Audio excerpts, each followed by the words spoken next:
Everyone, good morning, welcome back to my channel. কেমন আছো সবাই? আশা করছি সবাই খুব ভালো আছে। সকাল সকাল স্নান টান সেরে নিয়েছি, এখন বাজে সকাল 9:30। কালকে যেহেতু মঙ্গলবার ছিল, তার জন্য মঙ্গল পুজো কারা করেছিল অবশ্যই কমেন্টসে জানিও। আর কটা দিন পর জ্যৈষ্ঠ মাস শেষ হয়ে কিন্তু আষাঢ় মাস ঢুকে যাবে। তো এখন দেখো আমি ঠাকুরের বাসন মাজতে বসেছি। কালকে যেহেতু বৃহস্পতিবার অনেকটা সময় লেগে যায় পুজো বাজা করতে, তার জন্য বাসন মাজার আর সময় হয় না।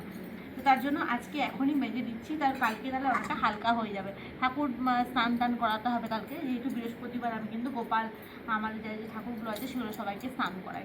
তো সপ্তাহে একটা দিনই স্নান করাই, প্রত্যেক দিন তো সময় হয় না ভিডিওর জন্য। তো একটা দিনই সময় পার করে আমি স্নান টান করিয়ে নিই। তো আজকে ওই জন্য দেখো বাসনগুলো মেজে নিচ্ছি, তাহলে কালকে অনেকটা সময় পাবো। আর এই পেতলের বাসনগুলো কিন্তু তোমরা পিতাম্বরী পাউডার দিয়ে মাজতে পারো, কিন্তু খুবই ভালো।